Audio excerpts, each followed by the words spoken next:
One of the things you talked about, Ryan, was LinkedIn and social selling. Let's dive into that. What is social selling? Well, actually, tell me a little bit more about social selling. What is social selling?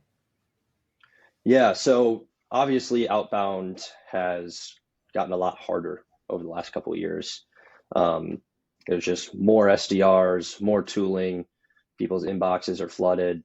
I saw a stat the other day that um, like cold email is about half as effective today as it was just 2 years ago, in terms of like reply rates and positive reply rates. It's getting more and more difficult to book meetings. So social selling is really just another channel to build pipeline. So like we use LinkedIn, and we're fortunate because we sell to marketing leaders and other BDR teams that are selling to sales leaders, marketing leaders, even like HR. When your ICP is on LinkedIn, it's just another channel where you can be building pipeline.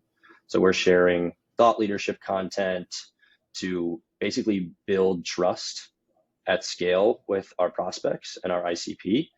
Um, and some of the keys to that are being authentic, being educational, and being consistent with posting. Like we're not just going to be posting like super salesy content like you might normally see from a company LinkedIn page.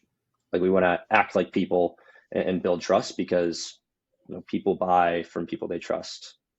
You'll sometimes hear in sales the phrase people buy from people that they like, but I don't think that's very true.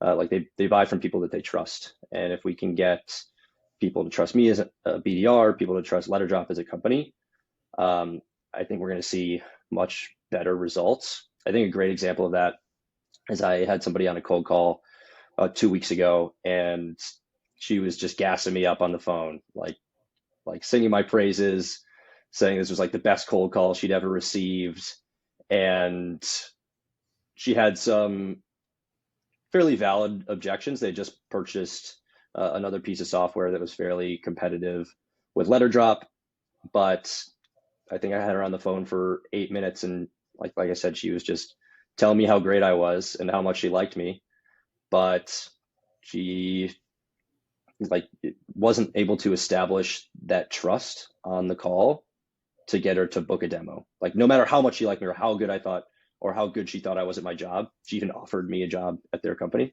Uh, but like still didn't book a demo. So I think that's just like a great example of you need more than people just liking you. Like you really do need that trust. I think another good example of that, like on my side of things, like if Chris Orlob or like Brian Lamana or someone like that that has a really strong presence on LinkedIn cold call me, like I would probably just book a demo on the spot because like I trust those people.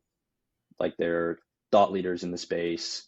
I'm in the content side. If like someone like I know content leaders aren't cold calling, but like if like someone like Devin Reed cold called you, you'd be like, okay, like I trust Devin Reed. I love his content.